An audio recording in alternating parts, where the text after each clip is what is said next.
આપકી અદાલતમાં પંજાબના મુખ્યમંત્રી ભગવંત માન પર આરોપ છે કે એ પોતાનું ધાર્યું કરે છે. ભગવાન માનજી, એ સાચું છે કે તમારા જે ફાધર હતા એ બહુ ભણેલા ગણેલા હતા?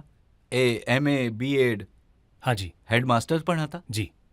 પણ દીકરાને ભણવામાં કોઈ ઇન્ટરેસ્ટ નહોતો?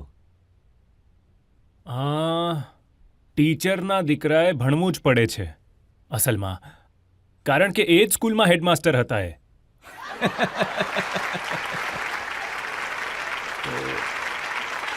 તો મસ્તી કરવાનું મન થતું હતું, પણ દરેક ટીચરની નજર હેડમાસ્ટરના દીકરા પર હતી. તો હું પોતાની મસ્તીઓને અંદર દબાવતો રહ્યો. સાયન્સ માસ્ટર હતા મારા પિતાજી, તો સ્કૂલમાંથી બંક મારવાનો સવાલ જ પેદા નહોતો થતો. બાપા જ હેડમાસ્ટર હતા. તો પછી એમ પણ નહોતું થઈ શકતું કે સ્કૂલે જાઉં છું એમ કહીને ઘરેથી નીકળો અને બીજે ક્યાંક જાઉં. હેડમાસ્ટર પિતાજી છે, એ કહેશે ક્યાં છે દીકરો, ક્યાં છે? તો ભણવામાં મને ઇન્ટરેસ્ટ હતો, અને મારા પિતાજી કારણ કે મેથ ટીચર હતા એટલે આજે પણ મારું ગણિત બહુ સારું છે.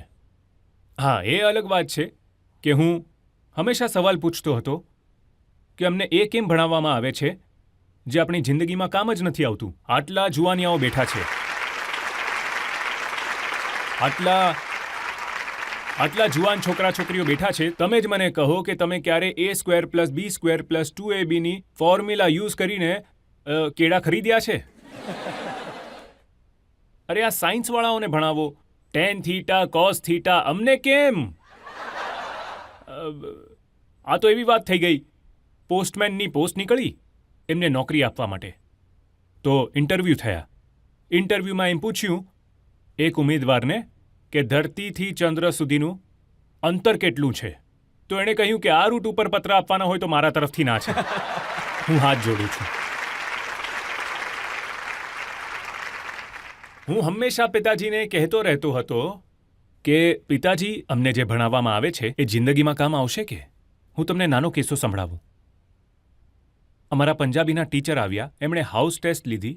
ફી માફીની અરજી લખો. ફી માફીની અરજી નોર્મલ હોય છે, ભણીએ છીએ સામાન્ય રીતે. સેવામાં કોમા, શ્રીમાન મુખ્યાધ્યાપક કોમા, ફલાણી ઢીકણી સ્કૂલ. મારું નામ ભગવંત સિંહ છે. હું 7મા ધોરણનો વિદ્યાર્થી છું. 6ઠા ધોરણમાં પણ પહેલો આવેલો. ભણવામાં હોશિયાર છું. 7મામાં પહેલો આવીશ. મારા પિતાજી એક કારકુન છે. એમનો પગાર બહુ ઓછો છે. અમે 3 ભાઈ બહેન છે. ઘરનું ગુજરાન બહુ મુશ્કેલીથી ચાલે છે. એ સ્કૂલની ફી આપી શકે એમ નથી. મહેરબાની કરી મારી બધી ફી માફ કરી દો. હું તમારો ખૂબ ખૂબ આભારી રહીશ. તમારો આજ્ઞાંકિત રોલ નંબર આટલો. આમ જ હોય ને? તો જી મને મેડમે માર્ક્સ પણ આપી દીધા 9.5 10માંથી. વેરી વેરી ગુડ પણ લખી નાખ્યું. પણ હું ખુશ નહોતો. એ જ સાયકલ ઉપર ડેડી પાછા જતા હતા સ્કૂલમાંથી. મારા ગામથી 3 કિલોમીટર સ્કૂલ દૂર હતી. તો ત્યારે જતાં જતાં મેં કહ્યું, ડેડીજી ઊભા રહો ને. મેં કહ્યું, તમે અમને કેમ ભણાવો છો? તો કહે કે જેનાથી તમને અક્કલ આવે, તમારી અક્કલ ખુલી જાય, તમને દુનિયાદારીનું ભાન થઈ જાય, સાચા અને ખોટાનો ફરક પડી જાય. મેં કહ્યું કે જો હું એમ કહું કે તમે અમને ખોટું ભણાવી રહ્યા છો તો કે એટલે?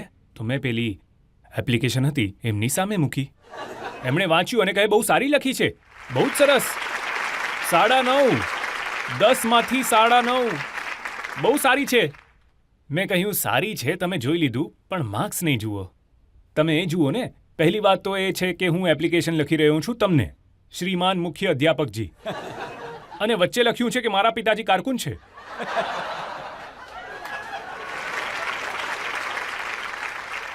અને પછી મેં લખ્યું છે કે અમે 3 ભાઈ બહેનો છે. મારી નાની બહેન છે મનપ્રીત, અને ત્રીજું કોણ છે? તો મારા પિતાજીએ કહ્યું, જેટલી વાર તમે ગરીબી નહીં લખો એપ્લિકેશનમાં તો ફીસ માફ નહીં થાય.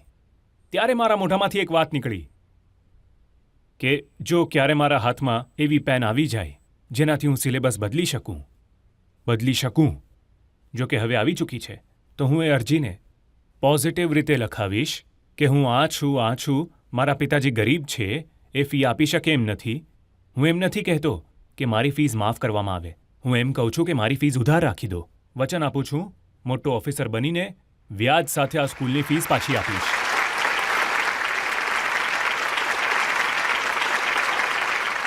ભગવાનજી, મેં સાંભળ્યું છે કે સ્કૂલમાં તમે ખૂણામાં બેસીને ટીચરોની નકલ કરતા હતા, મિમિક્રી કરતા હતા? જો જુઓ, જેટલા પણ આર્ટિસ્ટ છે એ ઘરવાળાઓ સાથે લડીને બન્યા છે. કોઈ પણ પેરેન્ટ્સને પૂછો, શું બનીશ તું બેટા? પેરેન્ટ્સ પહેલા કહી દેશે ડૉક્ટર બનશે. અરે બધા ડૉક્ટર બનશે તો દર્દી કોણ બનશે? પાયલટ બનશે, બધા પાયલટ બનશે તો યાત્રી કોણ બનશે? બાળકને તો પૂછો શું બનવું છે. હું છુપાઈને જવા લાગ્યો સ્ટેજ ઉપર +1 ઇન્ટર કોલેજ કોમ્પિટિશનમાં જવા લાગ્યો. તો ખબર પડી ગઈ પિતાજીને. તો એ જ જે ભારતીય છોકરાઓની સાથે એ ઉંમરમાં થતું હોય છે. મેથી પાક? હાજી મેથી પાક? સાહેબ, આ વાળો નહીં, આ વાળો. બંધ કરી દીધું જી, બંધ કરી દીધું. ઠીક છે, પિતાજીનો હુકુમ છે, બંધ કરી દીધું સ્ટેજ પર જવાનું. પણ પછી ક્યારેક છુપાઈને જતો હતો, ખબર ન પડે એમ. તો એક એવો કિસ્સો છે જે આજે પણ હું યાદ કરીને એટલે મારી આંખોમાં પાણી આવી જાય છે. મેં એક બહુ સરસ ટ્રોફી જીતી હતી. હું પહેલો આવ્યો કવિતા ઉચ્ચારણમાં. હું ફર્સ્ટ આવ્યો. ટ્રોફી બહુ સરસ મળેલી કોલેજમાંથી. અમે બસમાંથી આવી રહ્યા હતા. હવે મારા મનમાં એ હતું, જો હું ટ્રોફી લઈને ઘરે જતો રહીશ તો પિતાજીને ખબર પડી જશે કે તું ફરીથી એ જ કામ કરી રહ્યો છે. એટલે ટ્રોફી લઈને ઘરે નથી જવું. હવે ટ્રોફી જીત્યો છું એટલે છોડવાનું પણ મન નથી થતું. તો મારી બાજુમાં એક પેસેન્જર બેઠો હતો. એણે કહ્યું, ટ્રોફી તો બહુ સરસ છે ભાઈ. મેં કહ્યું કે મેં આ કોલેજની કોમ્પિટિશનમાંથી જીતી છે. અચ્છા, મેં કહ્યું આ તું રાખી લે. તો મેં એને આપી દીધી. ખબર નહીં એવી કેટલી ટ્રોફીઓ છે જે મેં આમ જ આપી દીધી.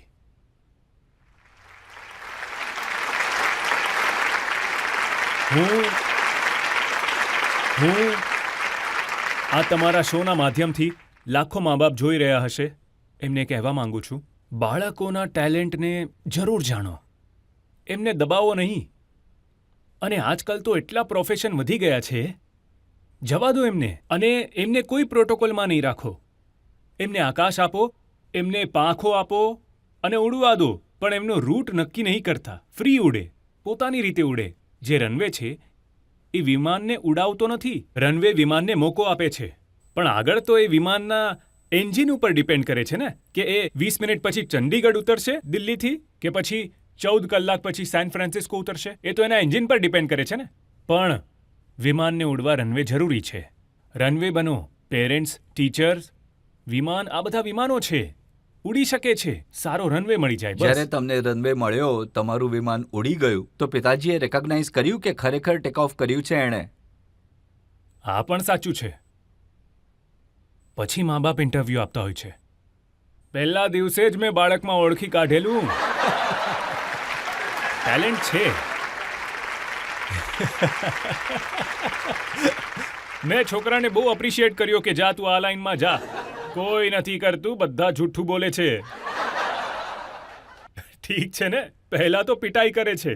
અને હદ તો ત્યારે થઈ ગઈ જ્યારે પટિયાલામાં, એ સમયે હું પટિયાલા રહેતો હતો, તો સરકારી સ્કૂલના હેડ ટીચર હતા. તો એમના નામે પત્ર આવતો. ખાખી કલરની ગવર્મેન્ટની ચિઠ્ઠી આવી, ભારત સરકાર સેવા એમાં લખેલું હોય છે. એમાં લખ્યું હતું, મારા પિતાજીનું નામ મહેન્દ્રસિંહ છે. એમાં લખ્યું હતું, મહેન્દ્રસિંહ, ફાધર ઓફ ભગવંત માન, સરકાર, હેડમાસ્ટર સરકારી સ્કૂલ. મેં કાગળ ઉપાડ્યો અને પિતાજી પાસે લઈ ગયો. મેં કહ્યું, સર, પિતાજી, માસ્ટરજી, આ સન ઓફ તો ચાલે, આ ફાધર ઓફ ક્યારથી ચાલવા લાગ્યું છે? એ પણ સરકારી ચિઠ્ઠીઓમાં, એ પણ સરકારી ચિઠ્ઠીઓમાં. અને મને કહ્યું, અરે મેં જેમને કહ્યું છે તારા નામના કાગળ જલ્દી આવી જાય છે. પછી તેઓ એ પ્રસિદ્ધિને એન્જોય કરવા લાગ્યા. હા, મા બાપ જે છે, તો પછી એમણે ક્યારેય પોતાનું નામ તો કોઈને કહ્યું જ નહોતું. એ તો એકવાર મારી બહેનને ફોન કરેલો, સગી બહેનને. હા મનપ્રીત, હું ભગવંત માનનો ફાધર વાત કરું છું. તો એ કે મારા નથી. એમને મજા આવતી હતી.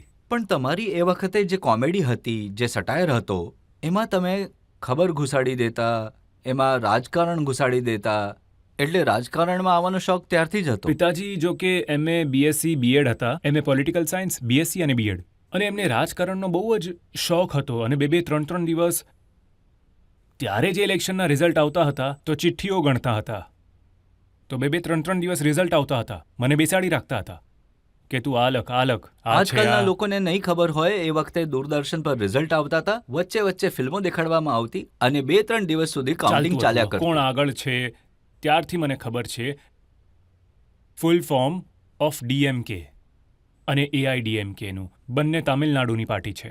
મારા ખ્યાલથી પાર્લામેન્ટમાં 80% જે બેઠા છે ને એમને પણ ફૂલ ફોર્મ નહીં ખબર હોય. Dravida Munnetra Kazhagam, all India Dravida Munnetra Kazhagam. મારા પિતાજીને ત્યારથી એમને સ્પોર્ટ્સનો બહુ શોખ હતો. હોકીની મેચ એ જોતા હતા. હું પણ હોકીની માટે સ્પોર્ટ્સમાં જોતો હતો. સ્પોર્ટ્સ માટે તો હું એટલો એ હતો કે દૂરદર્શન જ હતું. ત્યારે 4 ગ્રાન્ડ સ્લેમ પણ, French open, Wimbledon, Australian open અને US ઓપન, એ પણ દૂરદર્શન પર જ આવતા હતા. ત્યારે હતા માર્ટિના નવરાતિલોવા, જ્હોન મેકેનરો, જે તમારી જેમ લડાકુ હતા. લડતા હતા તે આ રીતે બેટ પછાડતા હતા. બોરિસ બેકર અને એ વખતે ગેબ્રિલા સબાટીની. એ સમય હું જોતો રહેતો હતો. ક્રિકેટનો શોખ થઈ ગયો હતો તો આજે હું, મતલબ 1990થી લઈને આજ સુધી, હું બેટિંગ ઓર્ડર પ્રમાણે દરેક પ્લેયરના નામ લઈ શકું છું. તો બોલો વેસ્ટ ઇન્ડિઝના પ્લેયરના નામ. વેસ્ટ ઇન્ડિઝ ટીમ જ્યારે મેં રેડિયો પર સાંભળવાનું શરૂ કર્યું ત્યારે હતા Desmond Haynes, Gordon Greenidge, Richie Richardson, Gus Logie, Vivian Richards, Carl Hooper, Jeffrey Dujon જે વિકેટકીપર હતા, અને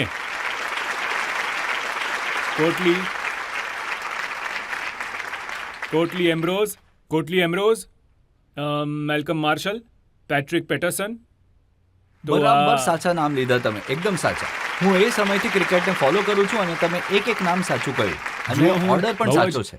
બહુ જ સ્પોર્ટ્સનો હું આજે પણ બહુ જ મોટો ફેન છું. અને સ્પોર્ટ્સ માટે પંજાબ સરકાર તરફથી અમે જે કરવા માંગીએ છીએ એ પણ બહુ મોટું કરીશું.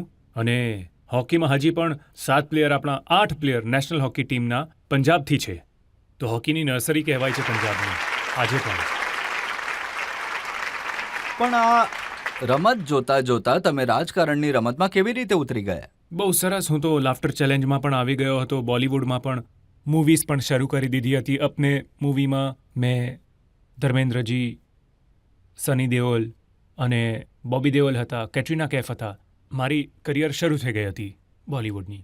પણ અચાનકથી 2011માં મનપ્રીત બાદલ, જો કે એ વખતના ફાઇનાન્સ મિનિસ્ટર હતા, બાદલ પ્રકાશસિંહ બાદલના ભત્રીજા હતા. એમણે ત્યારે અલગ થઈને રાજીનામું આપીને એક અલગ પાર્ટી બનાવવાનું મતલબ નક્કી કરી લીધું હતું. અને એમણે કહ્યું કે જે પણ પંજાબ માટે દર્દ રાખે છે દિલમાં એ મારી સાથે આવી જાય. સૌથી પહેલાં એમની પાસે હું ગયો. તો કટરીના કૈફને છોડીને મનપ્રીત બાદલ પાસે આવી ગયા.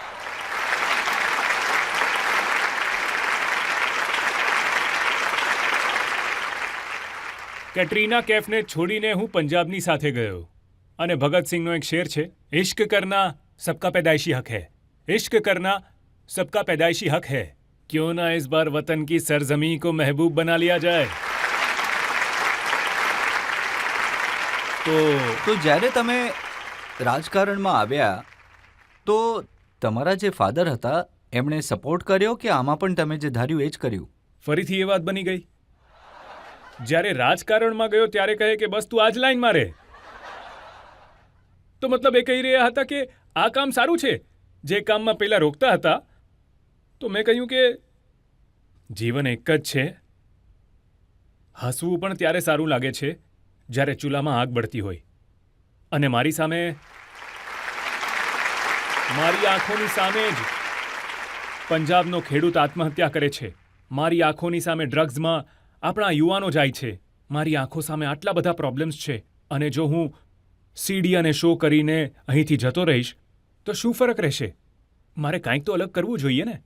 એટલે મેં કહ્યું, જો રાજકારણ જ આ કરતું હોય તો પછી રાજકારણમાં જઈને જોઈ લઉં. મારો ચહેરો કોણે ફેમસ કર્યો? પંજાબીઓએ.